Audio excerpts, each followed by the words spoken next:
Hello, hello, and welcome back to the Who Are You podcast. I'm your host, Connor Overbay. If this is your first time listening to the podcast, welcome, guys. I'm always happy to have some new listeners. If this is your first time, make sure you guys check us out on Instagram, Facebook, TikTok, Twitter, and even YouTube now. We finally started our YouTube channel. We got about 5-6 episodes out. It's going to be at Who Are You Pod for all of our social media, so make sure you guys go give us a follow on there. Also, if you guys want to see, if you aren't able to watch the podcast, you guys can find our audio forms on pretty much everything else from Apple Podcasts, Spotify, Amazon, all that good stuff. And if you guys check us out on there as well, leave us a 5-star review. Helps us get seen by more people, helps more people kind of find out about the Who Are You podcast, which we're always excited about. But today, we're sitting down with a very, very special guest. You may have seen this man all over the news is it Channel 4 for you guys? Yeah, News for Jacks. Yeah, News for Jacks and everything. But today, I'm sitting down with Mr. Rance Adams, so shout out to you. I'm very happy to have you sitting down with me today. I'm excited to be here. No craft services, though, so sorry. I eat a lot. I right? know. That's actually in my notes. Funny enough, you say that. So, but before we get started into the conversation and everything, please let everybody know where they can find you, whether it's on your social media, obviously the news channel, all that good stuff, please. Best place to find me is on Instagram and Facebook, Rance Adams Media. I've got a few other handles, but those shoot up to other places, so Rance Adams Media. Awesome. So like I said, thank you for sitting down with me today. I've seen you all over the news, and obviously you guys kind of do something similar to what I do, and you have your co-host as well. So you guys are an awesome dynamic duo going around kind of bouncing off each other. But just to get started, we're going to kind of get a little bit more of your backstory before we get more into what you do for your job. But where are you originally from? So I'm originally from Dallas, Texas, suburb Plano. Way long time ago. Still got family there. My mom's still there. And, I was just there a few weeks ago. So grew up there and have been pretty much a gypsy since then. I gotcha. It's like college, went to Arkansas, back to Dallas, back to Arkansas, back to Dallas. Lived in Denver for a bit. Was in Charlotte before I finally landed here in Jacksonville. Wow. So it sounds like you're very much cultured, going around to different places and everything. I like to travel and see things. That's what I am too. Like me and Shannon, I say it on the podcast all the time. Like I'm not big into like fancy cars and fancy clothes or anything. I love to travel. You know, I love to make memories and go do stuff. Like where I proposed to her was on top of a mountain in Colorado. Yeah, we were right behind, Red Rocks? Yeah, we were on the mountain behind there. So I was in Denver for like 7 months training for a job when I was out of TV, and always mountains. We got into snowboarding, and I always say I'm a mountain guy, but I've been here so long, I guess I have to now be a beach, ocean guy. I understand. But that's awesome. That's a good, well played, man. Hey, I appreciate it. I thought about it for a long time. I say her and her friends were giving me crap. They're like, so when am I going to get this ring? When are you going to propose to her? And all this stuff. And I was just like, first of all, diamonds are expensive. I would say, like, we're fresh out of college. You know, I'm only 25. She's 26. But no, it was a beautiful spot where we did it, and I really enjoyed everything, single part. Funny story, though. You know, being here in Florida, you know, the air is not too bad. And then when you get on top of that mountain, you know, those first couple steps, you're like, whoo, I can't really breathe up here. What's going on? You didn't pass out, did you? No passing out. But funny enough, the story how it went was we were like climbing the mountain and everything. And I Googled, I was like, let me find something that's easy. You know, let me find something that's not going to kill us and all that. Looking up reviews, doing all this stuff. And it was the mountain behind Red Rock. I forgot the exact name. Do you remember the name? It was like Falcon Ridge or something. And everybody said, oh, super easy. I take my kids up here. I run on this mountain all the time. They're liars. We started walking. I'm like, ooh, I'm really breathing hard. She has her hands on her knees as we're walking up and all that. We get to the top of the mountain, and she squats down because she sees me squat down. But what she's not aware of is I got on one knee with the ring in my hand. And she finally looks, I was like, babe. And she finally looks to the side. She's like, oh, and then like finally did the whole thing, gave her my whole spiel. And obviously she said, yeah, she's still here. But it was a beautiful experience. But like the traveling side of things is amazing. So have you ever been outside the United States or anything like that? Yeah, I played club soccer when I was young. Really? And so that gave me the opportunity. That's where I guess I really got passion for traveling. We got a conversion van and drove to Cali when I was in third grade. Then I started playing club ball, and we ended up going to Europe. Wow. When I was like 12. And it's like England, Denmark, Holland, and ended up in Norway playing in a tournament. Great experience. And I traveled even after that, but it was mostly in the States, went to Toronto, and I was just like, I need to get back out of the country. And finally, my daughter's mom, she taught, and we ended up going to Europe like 3 other times. And yeah, I'm all about it. That's amazing. Like I said, I've only traveled throughout the United States. We've gone on cruises. Like we just got back from Jamaica and the Cayman Islands. We've also been to the Bahamas and Mexico together.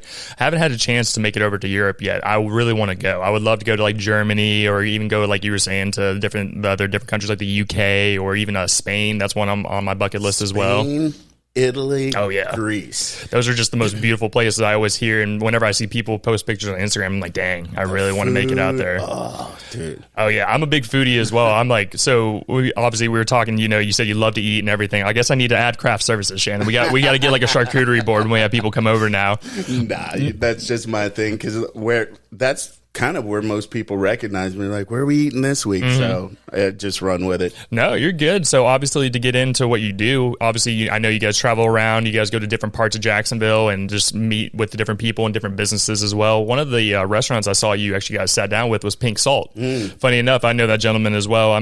Me and Shannon are involved in a group called the Southside Businessmen's Club, and it's a networking philanthropic group, as well as trying to help with like the charities and helping send kids to like Washington D.C., like the patrol and all that. And I actually met him there. Really great guy. Richard, yeah. I haven't had a chance to go try his food yet, but it looks absolutely delicious. So did you meet him before he moved, or? Yes, I met him before he moved, because I knew he had his restaurant. Was it closer to like Riverside for a while? No, it was right on San Marco. Yes, that's what it was. Yeah. So now he's in Lakewood, and it's like kind of a hybrid. It's got the Pink Salt, but then he's got an homage to his mom. Oh, really? Felitas, and so that's kind of tapas focused. So you can order off both menus, but I mean, it's Caribbean, all different flavors, all different. And if you're into rum, I mean, they have a full bar, but if you're into rum, they're rum focused with a lot of their cocktails. So I love that. I say for me, I'm really not like, oh, I hate tequila or I hate vodka. I'm kind of I'll try a little bit of everything really. For me, like my main, or I guess my main drink, I would say a drink of choice is a Moscow Mule. That's one of my favorite ones. It's an easy one. It comes in a cool cup too. I love that stuff. I'm into vodka, but now I'm trying to get more into whiskey, just because when I order if I'm not ordering something vodka just straight up, if you get it in a cocktail, it's usually really kind of frilly, and people are like, oh, that's a cute drink, and I'm like, but it's got vodka. It's like, oh, that's so cute. Oh, I say, at the end of the day, we're both big gentlemen. I'd be like, whatever, I can drink something pink or whatever you want. I still does the same effect. I wear pink and all the pastels, but it's just an image we're trying to project. No, I totally understand. My brother's big into like bourbon. I have friends. I haven't quite made it there yet. I've tried a bunch of them, and they're not like terrible, but it's nothing that I can just sit there and enjoy, at least currently. My palate's not quite there yet, but it's nice to experience different things. And you brought up the rum with Pink Salt and everything. When we went to the Jamaica and the Cayman Islands, we actually stopped at one of their rum distilleries there, and it was delicious. We got to go try all the different kinds of stuff they did, and it's interesting to try stuff that's from outside the United States rather than what we have here. It was a lot more smooth. You can taste like actual like cane sugar and not just preservatives and everything. So I really enjoyed that experience. Have you ever had a Mexican Coke? I don't know. Actually, I have not had a Mexican Coke. I heard it's different, though. Yeah, because it's like, doesn't have the, what do we put in ours? Like the syrup? Yeah. Like they use like real sugar, so it doesn't have like that.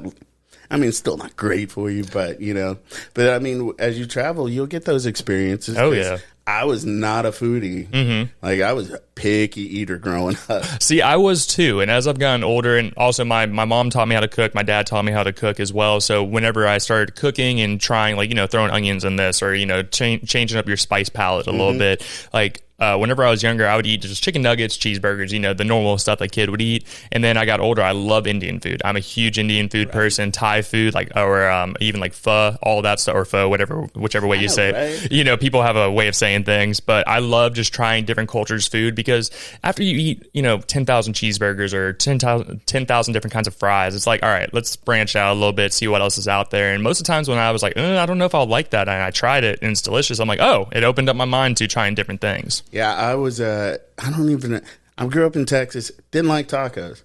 What? I was just weird about I cheese understand. and stuff. And then my first taxable job was Taco Bell. I understand. And then I was like, oh, I like tacos. It's basically a cheeseburger, just not in. So it went left from there.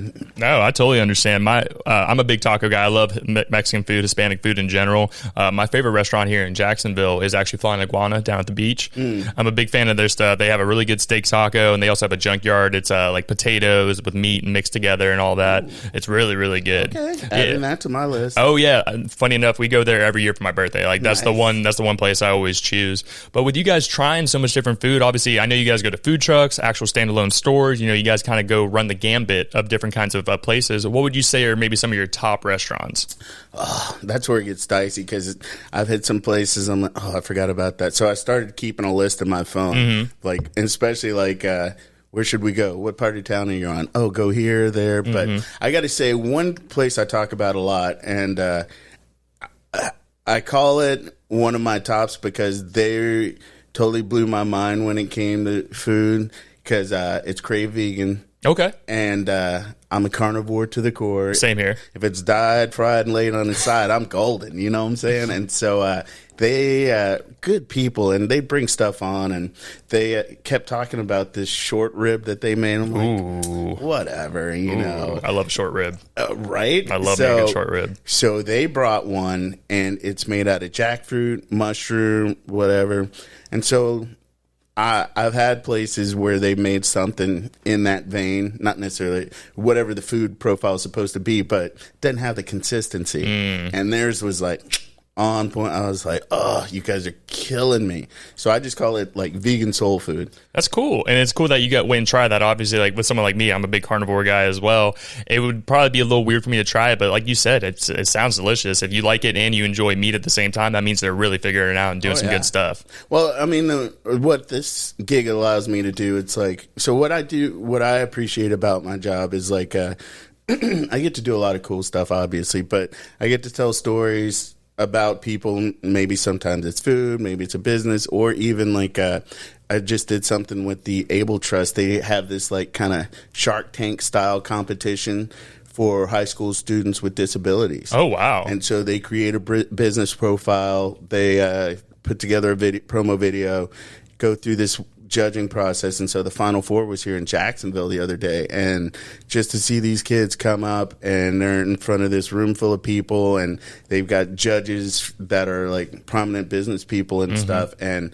they're pitching their business and stuff. And you can kind of see the nerves, but then you see some others doing their thing. And it was just like, it was impressive that, you know, this is going down, but we don't always get to talk about that or showcase that thing. So that's one of the things, one of the few things, or actually I like a lot of my job, but adding that into the profile, it's like, okay, so these are some things, because I mean, Jacksonville, people have a perception. So, yes. But as many people are moving here, it's kind of, I think it's changing, and people are really embracing it. So I got here, I was like, Jacksonville, all right, it's cool. And now I'm like, okay, Jacksonville's cool. This is kind of my home. I mean, I don't have any plans to go anywhere, you know, so just saying, if anybody wants to kick me out, don't. No, but I love that you brought up that topic of like Jacksonville growing, and you know, that's something that we're big on here, as well as I was born and raised here in Jacksonville. I've lived all 25 years here of my life, and at first, whenever I was growing up, I wasn't the biggest fan. I was like, I'm moving out when I'm moving away when I'm like 19, 20. Whenever I get done with college, I'm out.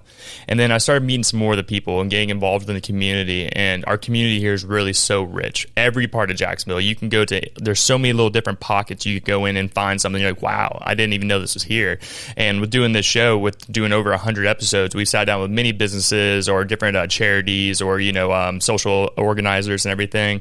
And the people are just trying to do good stuff here in Jacksonville. Like the perception you were talking about, some like people I know in other states are like, Jacksonville, isn't it ghetto? Or, you know, I hear like it's a little dangerous. I'm like, every city you go to could have issues. Yeah. But the nice thing now is people are collaborating. That's the biggest thing. You know, Jacksonville is really turning into more of, you know, media is really turning into into a big thing here in Jacksonville, like podcast. There's another one here. Shout out to Safe House Jacksonville. A buddy of mine, they have their own podcast. It's called RAO Podcast, and they're pretty big, like almost over hundreds of thousands of followers that they have. But they have the Safe House here, and pardon my language, and the SAFE is an acronym. It means set a fucking example. And basically what they're doing is, they're making it a safe space. It's over off Main Street downtown and everything. A little bit of a dicey area, but what they're trying to do is let people come in and, show themselves off, whether you're an artist or if you make music, or even me with doing the podcast and stuff. They want to make it a safe spot where anybody can come in, all walks of life, all ethnicities, and basically come together and network and help get involved with each other. That's cool. Oh, yeah, and I love that kind of stuff. Anytime I can see people want to collaborate, and it doesn't matter what you're doing, and just trying to come together and work together, I love that stuff. And Jacksonville is becoming more of a part of that. But with your job, obviously, I know you guys have sat down with so many different businesses and so many different kinds of people. Are there any interviews for you that stand out? I wouldn't say favorite, because I know I'm the same way. When someone asks me my favorite, I'm like, they're all good, that's the thing, and I don't want to hurt people's feelings. But is there any points in your job that really stood out over the years of doing this?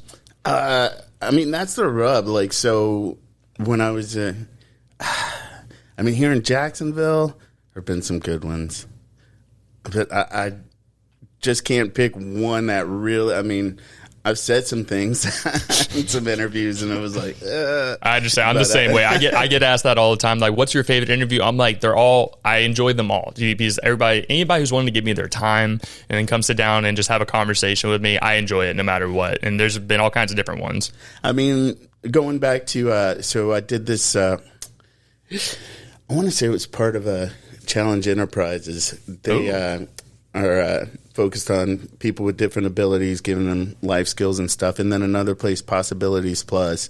But just having an opportunity to kind of sit down and chat with people with different abilities and get their perspective and really hang in that space. Those kind of segments, I can't say they were like interviews per se, but where I've gotten to go out and just meet them and have these conversations and then put it into a package and share their story. So when I got to Jacksonville for this job, it was they gave me keys to a car, camera, and they said, go discover. Because the premise was that most people in Jacksonville, once they get in their pocket, they don't go anywhere. That's like, everything's right here. I don't want to explore, why am I going here? That's too far to drive. Now, I've driven a lot, and I get that perspective, but in that same, and that there's nothing to do in Jacksonville. And then, but in my time, you can find something to do in Jacksonville in pretty much any pocket of the city. Sometimes you might have to dig a little deeper, but you were talking about how it's expanding. Like, I had no idea all of these little communities, like within a community, like St. Nicholas neighborhood over here, and then you go to Mandarin, and there's little pockets in here, and just the history. Like, I'm a history geek. Okay. And so, including St. Augustine, but even Jacksonville, I'm just like, oh, that happened here? Or, oh, I didn't know that. So that was it gave me energy. And then just going out and oh, well, you guys didn't know this was, I didn't know there was it the Railroad Hall of Fame or in Callahan? Yep. So I've been to Callahan, and one of the more interesting stories I told, I went out with this group. I met them at Green Cove Springs, and they were putting on a big mud truck event, and it was like a festival and stuff. And their thing was to raise money to get wheelchairs that were accessible so kids could go hunting. That's awesome. I love that. Getting the tracks and stuff. And I'm like, what? Oh, I must see. And so that kind of stuff, you talk about people giving back. It's like the different ways, and who would think of that? Oh, no, that's definitely out there. I can definitely agree. And then with the innovation, you know what? Let's make this fit the brand. We're going to have a mud truck show or whatever, and I got to go mudding. Hey, that's the cool experience about doing what you do, and that's what me and Shannon have had awesome chances to do. One of the stories that I thought I never knew this would be here in Jacksonville as well is have you ever heard of Sally Dark Rides? Yeah, so I got to go do an interview with the CEO and founder of them. She's awesome. Oh, yeah. So they do great stuff, and got to go walk around the shop and see all the animatronics they're building, all the different characters and everything. And they're like, you can't take pictures of this. I was like, oh, okay. I got you. I understand. But that's in here. One of my favorite charities here in Jacksonville, or nonprofits, is Dreams Come True Foundation. I did one of their events. They're absolutely amazing. Their whole story, and like, I have a soft spot for kids. You know, I find them to be like the last pure thing on earth. And if you can help someone who's terminally ill, or at least make their final wish come true, I find that to be absolutely beautiful.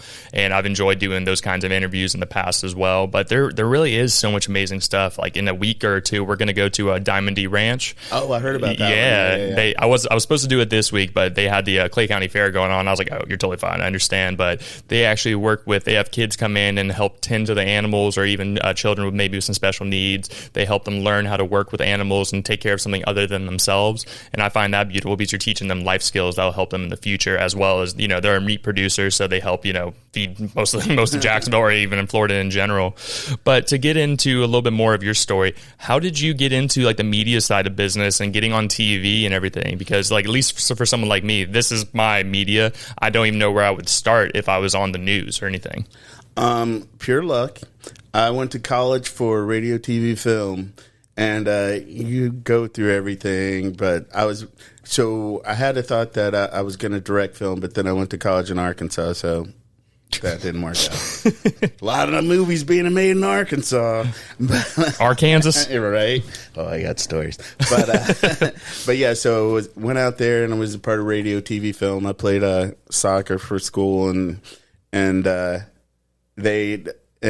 this wasn't even a thought, because only thing I guess at the time was like maybe Entertainment Tonight or whatever, and all I knew was news. And so they'd have us do this stuff on camera and sit in with a suit, and I'm like, I don't like this. I'm not going to be a newscaster. I don't like how I look on TV. A little too buttoned up for you. Yeah. So that was kind of my thing. I was always like, I don't want a job where I have to wear a suit and tie every day. I totally understand. And so I was like, all right, I'll get into production. And I was in Little Rock for a year, and then basically all my buddies that were a year behind me graduated and were leaving. I'm like, well, I'm leaving. I don't want to stay here. Yeah, I can understand. So, and it was a good experience. So anyway, I was production, working studio crew, but I'd do little bits for them, you know, just goofing around. And then when I got back to Dallas, I was out of TV, got back in, and I was still just kind of behind the scenes. And we had long story short, I was working on the news side, and a guy I worked with previously in a different department came up with an idea for a skateboarding show. Oh, okay. And he's like, hey, do you want to audition? I was like, okay. I don't know what sure. So did an audition. I think they had somebody else audition, and then we were in queue, and I'm just like, whatever. Then 9/11 happened, and they just said, tag, you're at Rance. And I think it was mainly because I was free. Okay. Yeah. But I was like, all right. And the first couple episodes, I did it straight. Like, I didn't know. It's an extreme sports show, but I'm just like, we are here for extreme motion, and we've got a great show for you today. And part of the reason the guy asked me is I had a heavy metal band at the time, and he also knew I'd talk to anybody about anything. So you had a heavy metal band? Yeah. That's we'll get into that after this story. Go right ahead. And so after a few episodes, a guy I worked with in the studio is like, man, I don't like that guy on TV. I was like, yeah. He's like, I usually had music in my head, and I'd be bopping around the studio cutting jokes. And so he's like, I like this guy. I don't like that guy. I'm like, turn it up? Yep. Okay. So I went big, and it just kind of took off from there. And then, so I did that show for, I think we were around for like 2 years, but we got to travel. We got to Telluride opened this thing, Prospect Bowl, flew us out. We got to tell these stories on this hill, and then we went out to, so it was awesome. And then just little bits here and there. Worked with Mark Cuban on a show. What? I know. That's a big name right there. Name dropping, no money. That's all right, Mark. Mark Cuban, I'm more than happy to come give you a sales pitch real quick. Hey. And, but it was cool hanging out and just learning all that stuff. And then, but nothing live. And then finally, an opportunity presented itself in Charlotte. And I hadn't done really much any live TV, and I'm like, all right. So that started. It was a show that was kind of a local daily show. So we'd have a topic of the day and we'd riff on that, but then we'd have some other stuff we'd do bits on, and then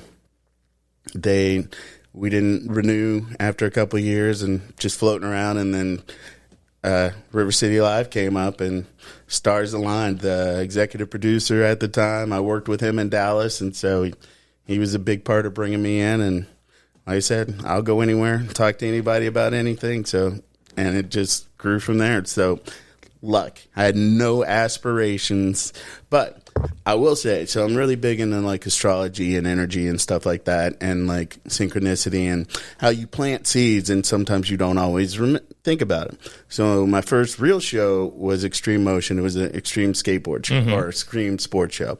When I was about 14, 15, one of my best friend's dads took us out to the skate park in Dallas, and we shot a pilot for a skateboard show. Never went anywhere, but it's just like, and I saw him at my friend's birthday not too long ago, and I was like, inadvertently, you put me on this path. And so it's like, and then I was at home with my daughter when I was in Texas the other week, and my daughter and we were going through some of my old yearbooks, and in one of the deals, it's like, where do you see yourself in 10 years?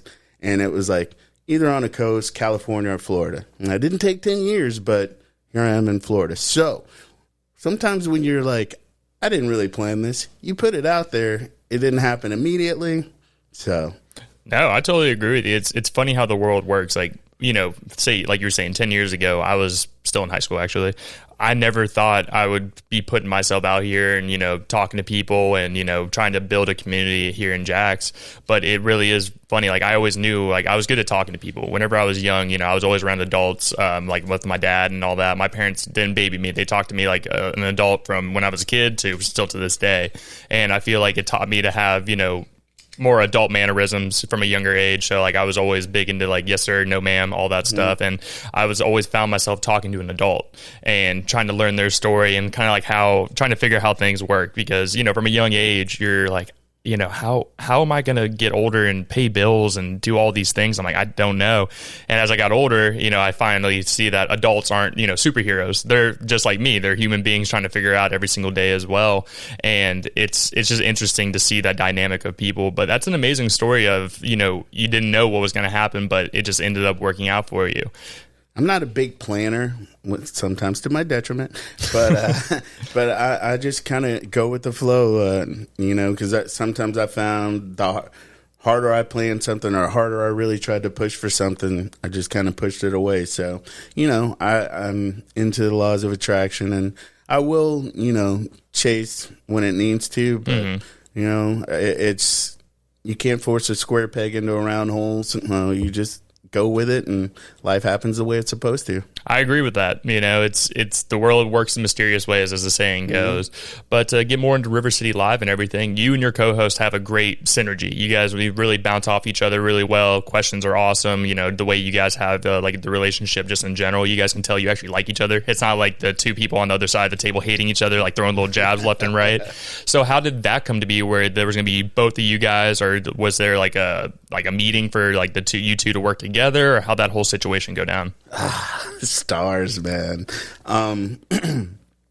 Just over time, Janet came in after our original left, and so she and Mark held the desk, and I was still doing my thing, and I was still heavily involved. And then people Mark went a different path, and then we had some other people choose some different paths. So and it was crazy.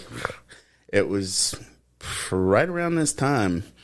And so in May, we were still kind of figuring out what was going on.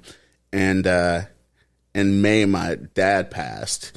And in that time, I think Mark had just left, and then other people were leaving. And then I'm gone, and Janet's holding down the fort by herself. And we brought in our producer, Vaughn, and they're scrambling, and then I come back, and it's just like, all right, here we go. So it was really just kismet, and we were cool. I mean, we were always cool. I mean, but we didn't really have a lot where we would need to banter or whatever. But for whatever reason, once we sat down together, it was like, I mean, like, I call her my AA energy sis. I'm like, I don't know what it is, how we have this chemistry, but we just kind of vibe and we riff on each other. And sometimes we'll have stuff scripted, but more often than not, we're like, all right, I got an idea, and we just kind of, okay, and we don't even talk about it, and it flows. Sometimes multiple takes, but yeah, we just go, and I couldn't ask for a better situation, for real. That's awesome. Like I said, you guys do an amazing job. I love that. Like I said, you can feel it through the TV or you can feel it through your phone, that it's like it's comfortable and you guys have that chemistry, as you were saying. We hang out off the air. I know. I've seen it. Like I've seen you on Instagram. Like you guys go out to like bars, restaurants together, and like outside of the work and everything. And that's awesome. That's how it should be. By the way, how tall is she? 6'3". Okay, flats. so she's 2 inches. She's 2 inches taller than me. Like I saw her, I was like, damn, she is really tall. But that's cool. And you said she was out of town currently, right? Yeah. And it's crazy. Is like I'm not self-conscious about it because people are like, oh, and I'm like, Jana, whatever. Yeah. You know? But yeah, usually always in heels, always to the nines. She's definitely helped me up my game in a bunch of different levels. Because I mean, Janet is a machine, and I love her for that. And it's like, okay, she's driving, I got to get behind this, or however we're gonna roll. And then her fashion, all right, no more schlubby stuff. Got to get it tight. Step it up a little bit. Dude, she is always fire. No, I totally understand. Like with me, you know, I try to dress somewhat casual, but, you know, professional as well. I say the only time you'll really see me kind of suit up is like, I guess really the one interview I've ever really suited up for was the CEO of JEA, the new one. You know, I went to their office. I was in like dress pants, dress shirt. You know, I was like, don't want to waste their time and everything. But I like a little bit more of a comfortable vibe. You know, that's why also like where you say it's a little bit more off the cuff. Like none of my interviews do I send questions to people. I'm like, this is kind of the basis of. You get people that are like, what are you going to ask me? all the time. And there's some businesses that are like, hey, I would like to really kind of know ahead of time. I'm like, that's great, but I don't feel like it's authentic. I don't want you to have a robot. Yeah, like I want this to be like, oh, they said that. Okay, I can play off that kind of thing. You know, I want this to be more of a authentic conversation. You don't know what's coming next because, you know, if you're just rehearsing it before you come here, it's kind of like it's not as authentic and you can't really feel that. So that's why I always kind of let everybody know, like, I'm going to get to know your life and then I'm going to get to know your business. And those are the two things I let people know. I like that. And it's about active listening when you're interviewing and being interviewed, but we could have a conversation. Like, I can give a couple baseline of questions. Course. You know, all right, this is a avenue we're going to drive down, but you know what? If there's a shortcut, like we could be having a conversation and you're in a classic cars. Not anything to do with anything. Really? Let's talk about that. So, yeah, I feel you. So, I like that. Kudos. Thank you. I appreciate it. You know, just trying to, over the years, I've finally figured out my, you know, the way I do things a little bit. And I like more off the cuff because I feel like I learn more about that person or what they're into or what they're really about rather than, rather than the polished answers. You know, just like on Instagram or Facebook, you see people's highlight reels. I like to know what's behind that highlight reel. Like one of our big topics on the podcast and one of our sponsors for that specifically is mental health. I'm big on men talking about their mental health. Like I struggled with depression and all that stuff growing up and still to this day have the issues. But I love getting into having men talk about it because, you know, a lot of guys are like, their bravado comes out and they're like, no, I'm strong. I can make it through anything, blah, blah, blah, blah. Like I'm a one-man machine. And I'm like, dude, I'm significantly older than you, and I was part of that generation. And even now, I'm like, oh, it's all right to cry. Oh, 100%. And now I'm like crying over whatever. I'm like watching Sports Center, and it's like a special needs kid gets to score a touchdown, and I'm like, go, man. Go. Oh, 100%. You know, but yeah, it's... No, the reason why I'm like that is if I didn't talk about it, I wouldn't be here to this day. Yeah. So I'm very big on seeing that. And I've also worked in like Alcoholics Anonymous centers, Narcotics Anonymous centers, and gotten to hear these people's stories. And that's what gave me a little bit more of the courage to come out and talk about what I'm dealing with as well. And luckily enough, I have a great support system. My wife, my family, and everybody's willing to work with me and listen to what I have to say. And, you know, it doesn't mean it fixes everything, but at least that energy's out there and people can be aware.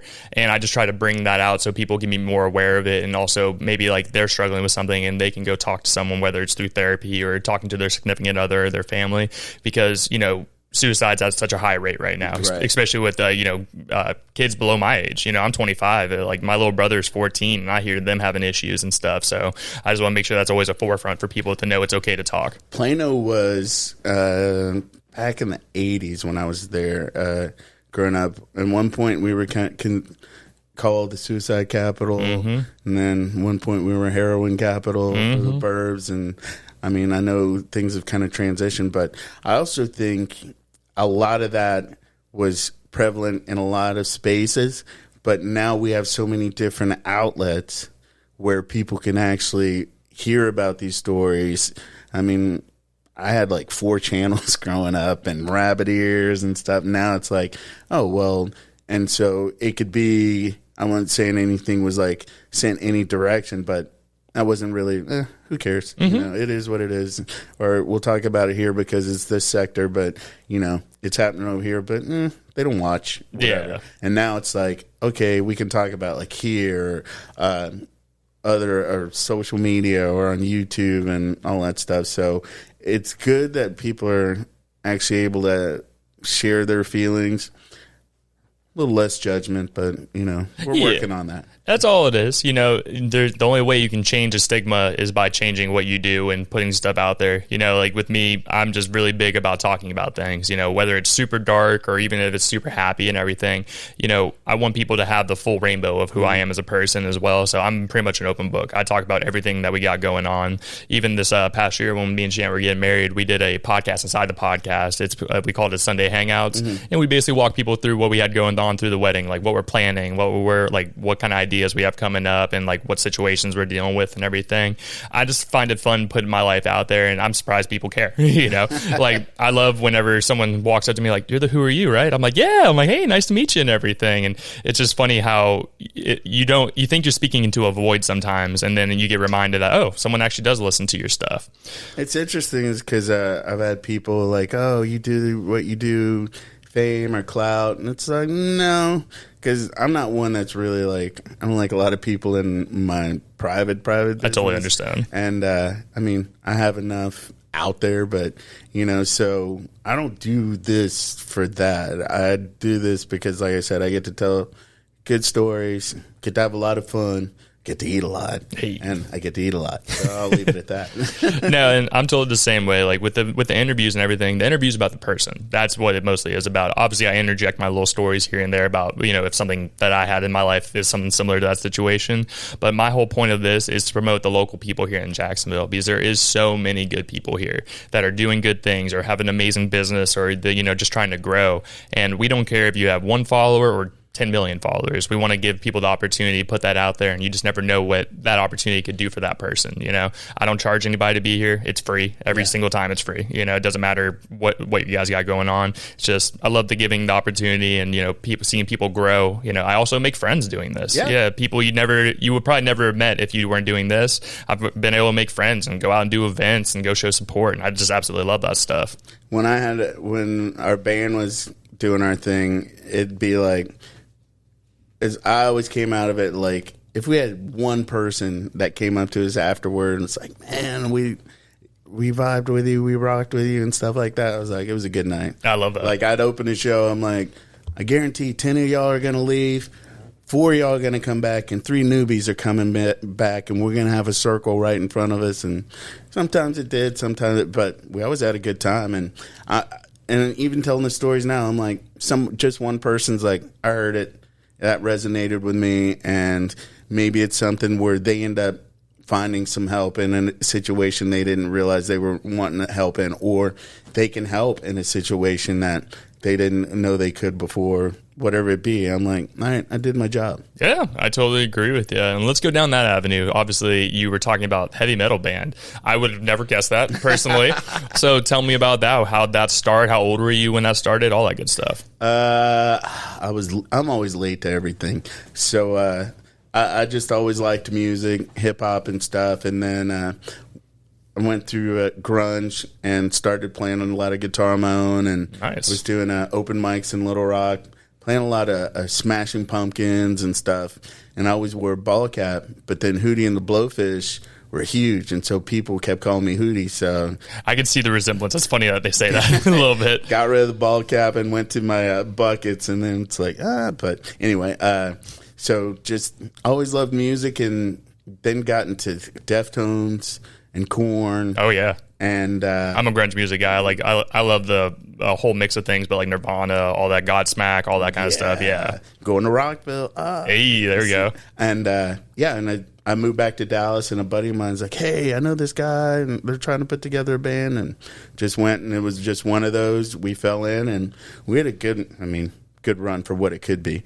But it's interesting. I learned a lot from the fact that I'm an only child. Mm-hmm. So when you don't have siblings, conflict resolution is a learned skill. Mm-hmm.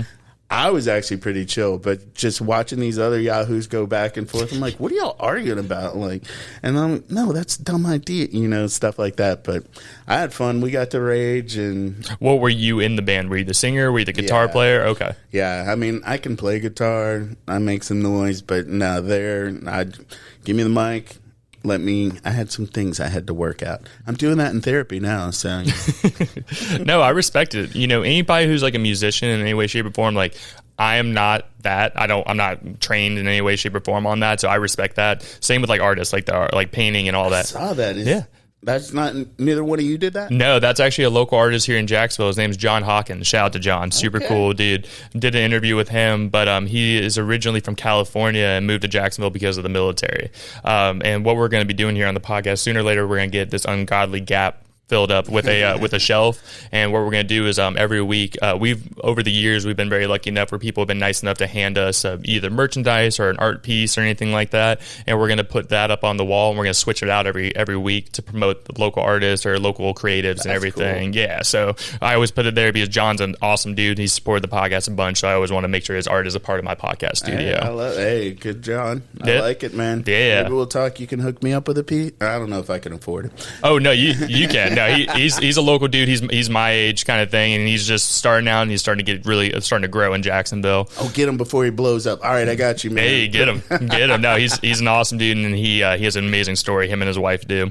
But no, that's awesome about the band though. I find that so interesting because at least me growing up here in Jax, I don't know too many people who had bands. I don't think it's as common as a thing now for people to really going out and rocking out or doing any of that stuff. Most people I meet now are kind of rappers or R&B, which there's nothing wrong with. Right. It's just that I just haven't seen the actual band side of things come together. Or it's the talent here is amazing, but it's mostly musicians just doing it on their own. Mm-hmm. And every now and then they'll get some people to play a show with them. But as far as we've had a couple bands come on, but the majority is legit just, I'm out, I'm playing my stuff, and every now and then I'll have a backing, but I don't know why that is. That's interesting that you bring that up. Yeah, right? That's always something even my stepfather, Todd, he was really big into rock and everything as well, and he was talking about people who had bands, and he's originally from New Hampshire, but he was telling me when I was young, people would put bands together and all that stuff, and I just didn't really see too much. Yeah, it's just not as common of a thing now, and I guess, with having technology, you can kind of add those different sequences, or the different what am I looking for? The instruments. You can add the different instruments yourself into Guitar Hero killed it, man. South Park did an amazing episode on that, and it was just wait. Oh, actually, so I DJ too. And so I go out and I run into some old school DJs, and they're like, so you don't have any records? Nah. You don't have to know any of the, not pitch, but... You're fine, reverb and all that stuff. Well, no, when it's the same key. You don't have to know keys off there because the computer. Nah, it's what about your beat matching? It'll do it. What? And I'm like, dude, don't judge. Don't judge. Hey, if technology can make it easier for you, there's nothing wrong with it. And I know there's purists and all that stuff from back in the day when you actually had your vinyls and you were actually scratching and doing all that stuff. But I mean, as a one-man show, you gotta, you're doing 20 different things, making sure people are enjoying the music and you're putting the right vibe out there. So, but just going back to what we were talking about, how music has changed, and it's they were playing guitar, but now it's I can build it on my computer, and so. However it gets to art is art, and it's objective. But yeah, there's the moments it's just can we get a band together and just go at it and really get in.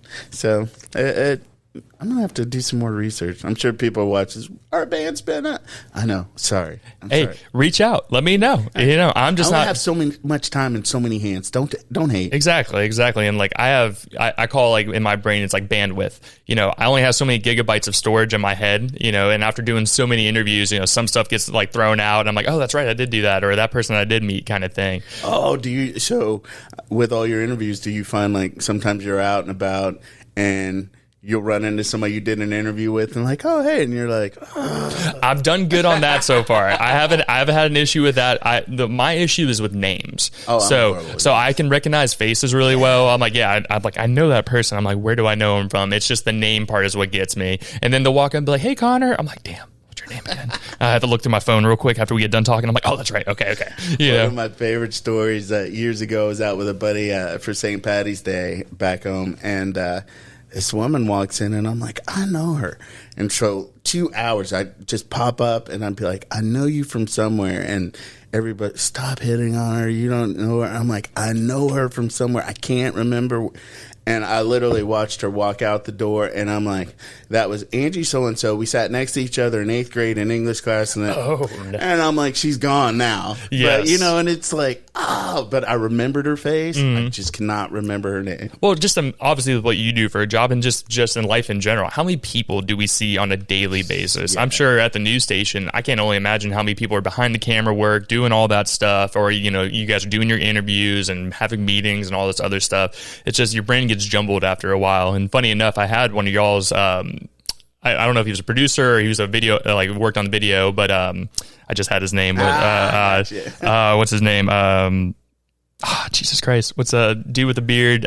We were talking about him before the interview. You said that's my dude. Marshall. Marshall, thank you. Sorry, Marshall. Sorry, Marshall. Yeah, that's my bad. As I was saying, bad with names. But Marshall Malone actually was the one he said, like, gave me the opportunity. He was like, hey, you should reach out. They would probably be an interesting interview and everything. So shout out to Marshall, great dude. Marshall's super cool. We met him. He joined our team, and so many great ideas, and was just so passionate about doing anything creative. And I know he was working on different podcasts and stuff and meeting people and introducing. And just when you come across certain people that are you just kind of get it, and then you guys can work together. And then but the best part is, like, even when you work together, you can step away and you have a beer, and it's not like we're just hanging out. It's not a forced thing. You can break down some life stuff. And so Marshall, good dude for that. So I know. Marshall. Yeah, he is an awesome dude. I miss you, man. Yes, I know he's not working with you guys anymore from where I think he went to another company. I don't want to put him out there.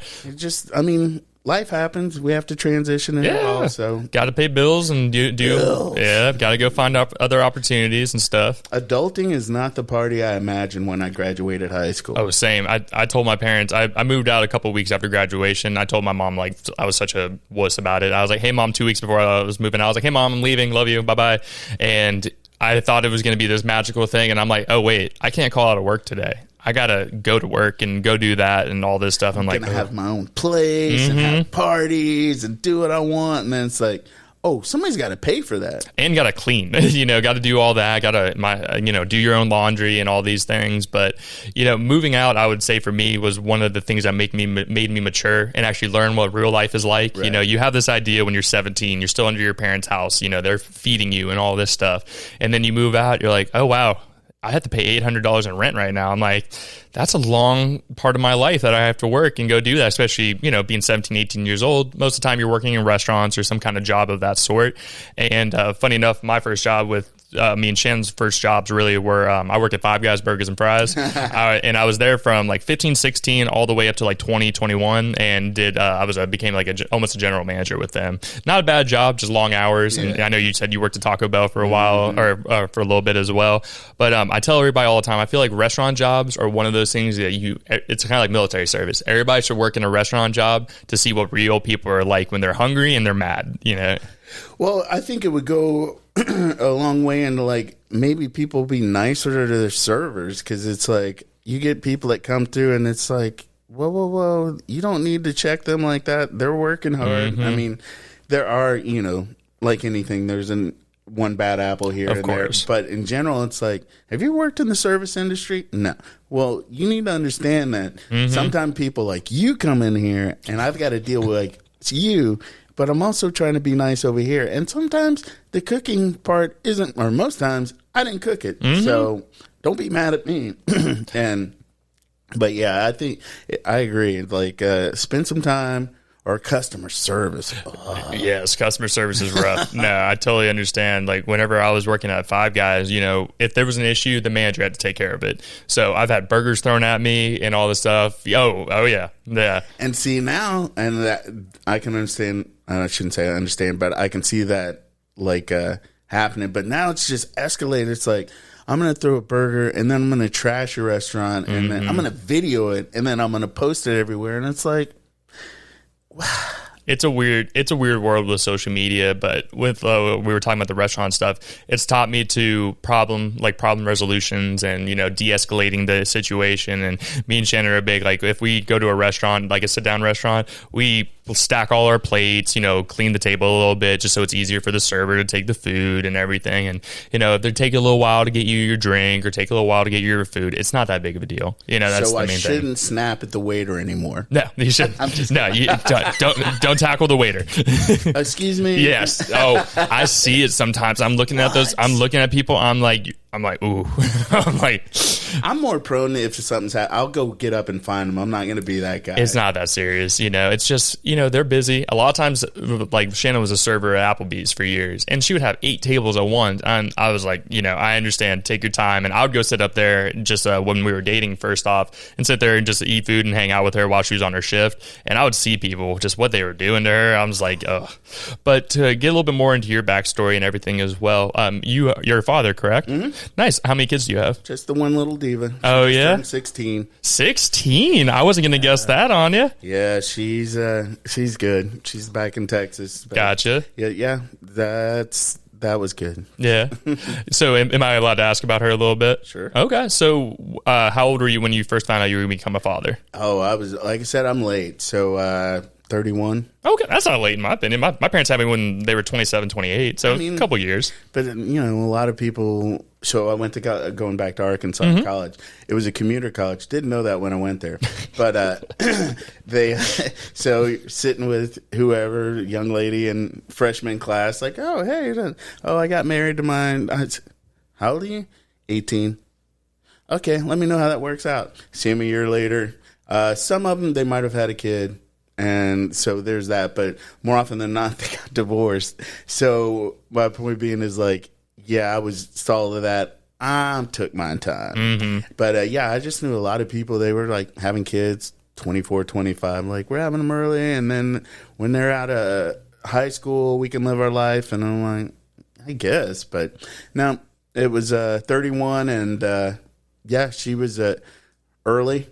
And she's a fighter. Like, quite literally. But she's a fighter. When I say I called her a little diva in training, and now she's no longer training. She's full on. It's full time. Yeah. No, that's cool. And were you excited to be a dad? Were you more nervous? Like, oh no, I have a human being I'm gonna have to take care of now. I was nervous. I didn't do well. That was just a really weird time. So, and then she showed up, and it was like, wow. And it was just some crazy circumstances, so she had to stay in the NICU. Like I said, she was early, but she came out and has been doing well. She's had some other things she's had to deal with, but like a champ, and so I couldn't be more proud of her. That's good. Before, so. And are you and her mom not together anymore? No. Okay, I understand. So, like, that's kind of how my life was when I was growing up. My parents divorced when I was 5 years old, so kind of saw similar situations. You know, it was a messy divorce and all this other stuff. But no, like, that's the main thing I'm really excited for now is, you know, me and Shannon have been together for a while now. We're not having kids anytime soon, but we're talking about the next, like, 3-4 years. And, you know, once we get into a little bit of a better financial situation, you know, I plan on going back to school. There's never a perfect time. I know. It's just everything is so expensive now just for me and her, you know, and I want to make sure, like, my next step is I want to get a house, have a more than one bedroom. Sure. Oh, yeah, because this is a 1-bedroom apartment. It's a big one, but we need another bedroom. I just want to have a spot where at least they can have their own spot, at least have a backyard they can go run around in and all that kind of stuff. And I know there's never a perfect time. Usually it just happens and you're like, all right, we're going to get this going and see what happens kind of thing. But I do look forward to being a father. I was about to say padre. But I do really look forward to that. What would you say were some of your favorite things about being a father? Obviously 16 years, that's a long time so far. We went to some father-daughter dances that were pretty awesome. She's just fun. I mean, she not really into sports. I was a big kind of sports guy growing up, and then but she's kind of found her own way. Like, she was into making videos and editing, and kind of backed away from that. Now she's into photography, and so I'm like, go with it. That's amazing. So yeah, it's just fun watching her kind of grow. She's just interesting.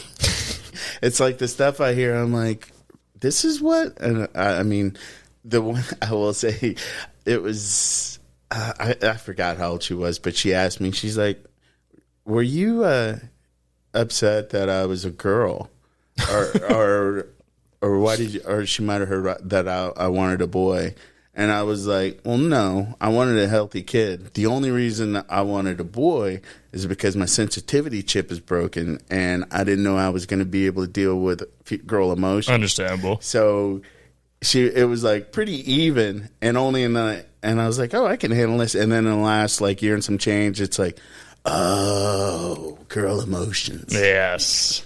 Learning. I can understand that. Especially with catty girls in high school. Oh, so mean. Girls are mean to each other, man. Like, they're psychologically mean. Men, we'll get into a fight and we'll be friends 5 minutes later kind of thing. Right. But girls, they'll break you down to the smallest thing that makes you uncomfortable or makes you not self-confident in yourself, and they'll pick at that. And I've seen it before. I'm like, that's rough. And so I jokingly, I'm like, just punch him in the throat. I can't do that, Dad. I know you can't do that. I'm just, figure out a hypothetical way. No. But yeah, it's just, that was my thing, because I did anticipate some of that mean girl stuff coming, and I'm like, I don't know how to deal with it. I wouldn't know either. Like you said, if we were going to have at it, we'd have a scrap and be done with it. Or, guys, we'll just ignore each other, and it doesn't bother us. Exactly, yeah. Girls like, we're not talking. Okay, but that bothers me. Okay. Yeah, why? No, I'm very quick. Like, if there's not very quick. If there's an issue and I don't see a resolution in sight, we just agree to disagree. Go live your life. That's the way I look at it. Man, yep. respect. I say I'm right there with you. So we're getting a little bit closer to the end of the podcast. I have 2 final questions for you. So you said you're a sports fan, right? Yeah. Are you a Jags fan? I am, because I live here. Okay. So obviously I've seen on your Instagram and stuff, you guys have been to a bunch of Jags games, and me and Shannon have had the chance to go to a bunch, luckily, between our jobs, giving tickets and everything. What do you think that's going to happen in this next season with the Jaguars? So I'm going to just talk about the fan base real quick. Okay, go ahead. So what I've learned about Jacksonville is kind of a fair weather. So what was it, 2 years ago? We got here and they went on that hot run with Bortles, and everybody's like, yay. And then the next year at Crater, and everybody, Jags are trash. Oh, so and bad. Then I guess 2 years ago when they got hot and they went to playoffs, oh, here we go. It's about to go. And then we had some free agents. We picked up Ridley and stuff last year. So year didn't work out. Now everybody's mad at them again. Yeah, that's the thing, is just, the Jaguar fans, I've been a fan my whole life. We're kind of battered and abused. For 20 years, we would win 3 or 4 games a season. And now we have that expectation. Now that we actually have a team, money's been put together and everything. I'm okay with Ridley being gone, by the way. I don't think we should have paid him $90 million. I was like, yeah, get out of here kind of thing. But go ahead. But it's just, so I'm a Cowboys fan, bleed silver and blue and stuff. And you guys are having a little bit of a rough situation going on. So. I mean, and yeah, we've got our championships. You do. Stuff, but that was 30 years ago. But it's even at our worst, it's I'm always Cowboys. You're not wrong. But I got people around me like, not watching the Jags. I don't think this is happening. So back to your question, it's going to be tough because Houston is just blowing up the spot. I mean, just blowing it up. So even the Titans as well. They're all getting these free agents. I'm like, uh-oh. Indy is rebuilding with theirs and stuff. And so I think it's going to be kind of another mediocre run unless they can get some. I don't know what our line situation. Did we get any line? Yes, so we got a new, I believe it was a center or a tackle. We got them from Buffalo. We got a new center or tackle, like I said. We got some defensive players as well. We got the wide receiver Gabe Davis from the Buffalo Bills as well, which we'll have to see what he does when he gets on the field and everything. The main thing, as you're saying, is the line. If we can let Lawrence get protected for more than 2 seconds, it'll change, I feel like, the whole game, and our defense, build it up a little bit. We just re-signed Josh Allen, $150 million. Holy crap. But the rub is you got to pay Trevor. Yes. And so that is really what we're realizing now is like the quarterback money is so exorbitant that it just kills your team. So you're not going to get like San Francisco where Purdy leaves you and you get to make all these free agent moves because of what he got a performance bonus, but he's still 2 years on his deal before he's got to worry about, or actually no, 1 year. I think you're right. Yeah, 1 year. And so then they'll have to worry about money. But once you pay Trevor, what are you going to do? Travis is going to be up soon. Yep. I mean, are you going to pay Travis? So I think Jags, if they're hot and they handle their business, maybe 10-7. Okay, I'll take that. I mean, and sniffing in the hunt. Houston, that's going to be a problem. You're not wrong. CJ Stroud, and they also got like Joe Mixon now from Cincinnati. They had the 2 receivers last year. Oh, that's true, yeah. And they just signed they brought Stefan Diggs and wiped out his contract. So this is his prove-it year. So he's like, oh, I'm going to ball out, and maybe I'll stay in Houston, or I'll just go somewhere else for a big check. So Houston's going to be a problem. No, I totally agree with you, and it'll be interesting to see. And I'm actually interested to see what Dallas does next year. There's always so much hype, and they start off pretty good some years, and then they just kind of drop off when it gets to playoff time. You see my face.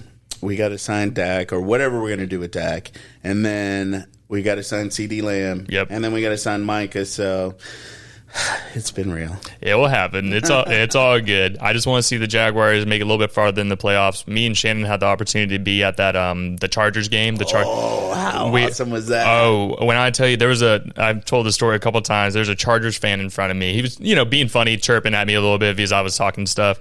And he's like, when Lawrence threw 4 interceptions in the first half, he's like, that's 1, that's 2, that's 3. I was like, all right, keep going. And then we got that right before the halftime. They scored that touchdown. I was like, okay. There's a little bit of hope. Let's see what happens.